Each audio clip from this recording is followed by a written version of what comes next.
game, and it's getting a lot of attention. It's called Date, Debate, Deport.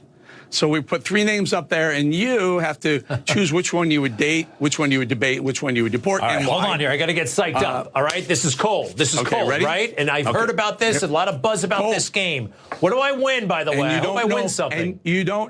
And you might win something. We'll parting gifts on the way out. We don't know who they are, but we're going to throw them up here right now. Ready? So the date, debate, deport choices are Rihanna, AOC, and J-Lo, 3 of the people who were in commercials or performed at the Super Bowl last night. Fascinating options, by the way. Fascinating. Yeah. Thank you. Greg Kelly is absolutely fascinated at this new show sweeping conservative television, Date, Debate, and Deport. 3 folks that we apparently hate, and we're gonna figure out this tough thing. Of course, this is a playoff of I think 15-year-old. Fornicate, marry, kill. Yeah, right. Yep. F, marry, kill. Because deport is the basis for all this. But again, deport. Think about the 3 folks that are there, and they're talking about deportation. Keep that in mind as they go on, because Greg Kelly has to answer this very tough question, and listen to how he answers it. Thank you.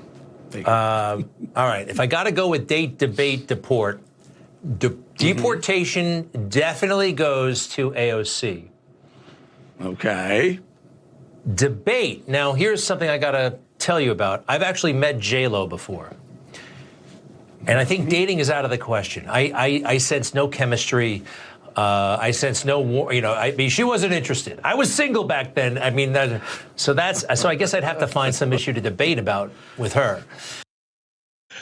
I don't know if they realize this game is based on the fact that none of these folks will want anything to do with your ass. So you can go ahead and scratch that part off. But he actually had an interaction where J-Lo must have smelled his breath and was like, yo, listen, I need you to step a couple steps back because my nose hairs can't take this anymore. Still, he then went after Rihanna, and I think you could probably imagine what he could say about her too. Watch. And that leaves Rihanna. Now, if I were, I mean, look, let's face it, she's wild. She's too wild. She's too wild. I can't do it. I can't. Well, maybe all right, date. You're putting me in a very awkward position. My wife watches your show, but but this is a hall pass zone. So this is just for discussion and conjecture. So she has some interesting ideas. She has some interesting ideas, as you know, and I would have to put her in the. Well, she's not the kind of girl you date. You kind of. I really should not say anything else. Right.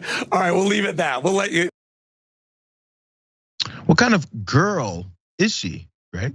What kind of girl is that you would do what only with? You mean a mother? Is that what you meant by that when you said what kind of girl she is? A mother and apparently with another on the way. Is that what it is? Because apparently he doesn't pay enough attention to realize that, again, since we're playing in the real world, she would want nothing to do with your ass either. But apparently she's too wild, so all we're gonna do is whatever imagination this guy was brewing in his head of what he would like to do with Rihanna. A mother, you mean?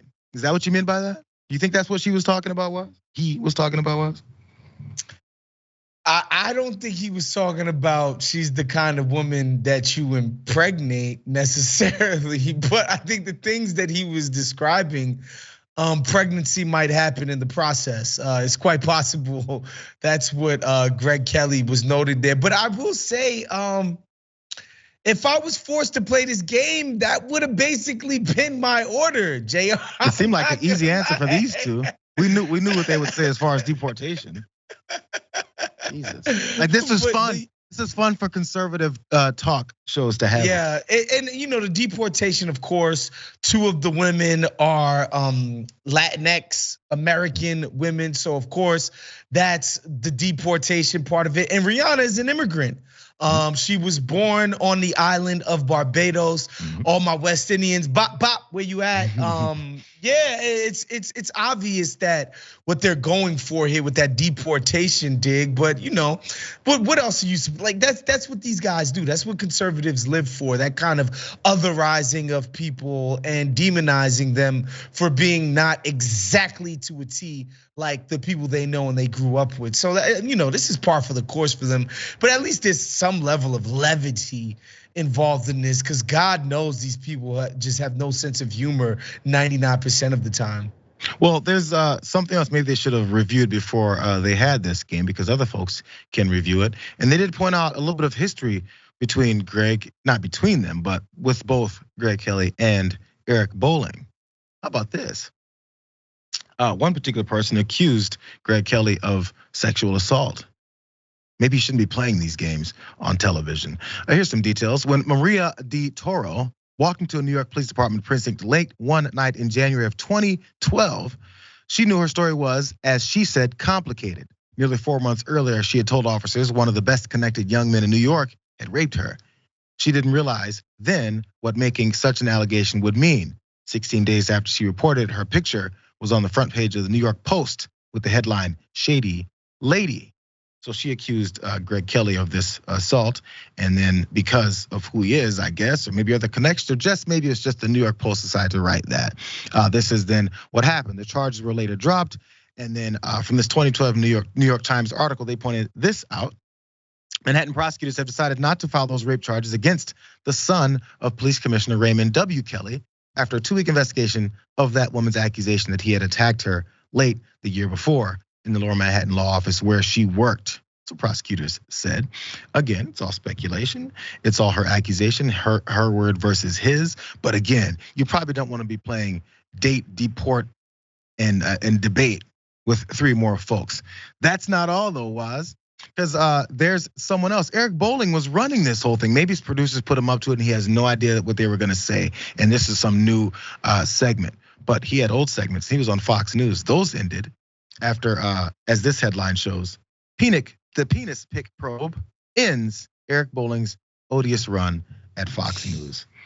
So he was busted doing things like that. Great game for these 2 guys to be playing. I mean, at least it checks out for what we could imagine they'd be want to laugh and chuckle about. Yeah, Kelly, I mean, if the odds of the police and the DA thoroughly investigating accusations, especially something like rape, which is, historically hard to prosecute and convict on, just period. So when they have that built-in excuse where they'd be like, oh, we just couldn't make a case, and it's the son of the most powerful cop in the city. Yeah, I'm not surprised that charges weren't drawn up there. I'm not gonna speak to this guy's innocence or guiltiness. I don't know, but I'm not surprised that a thorough investigation was not conducted against that particular person. That seems to, be par for the course there. And as far as this guy sending unsolicited unsolicited pictures of his penis to coworkers, nobody should be surprised by that. And all my folks watching this, please, for the love of God, do not send an unsolicited penis pic to anybody, much less the people at your job, which you count on for your livelihood. Or play date, deport, and debate.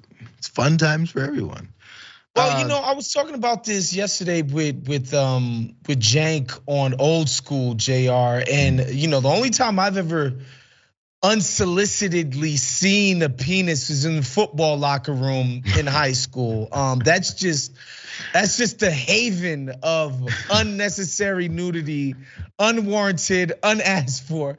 It never freaking stops, dude. That was before people were sending them over the internet, I assume. Yeah. You mentioned par for the course. That is definitely par for the course. One, I guess since you brought it up, this is just anecdotal information. The most disgusting, I guess, lewd athletes I've ever been around when we had to share a locker room with swimmers. Swimmers are disgusting athletes.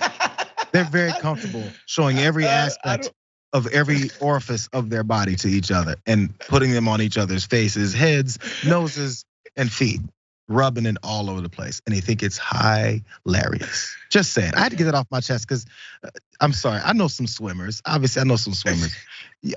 Why? What's the culture like? At what point in your life? Was it when you were 10 that you guys started doing these things? Anyways, just saying. I never understood it.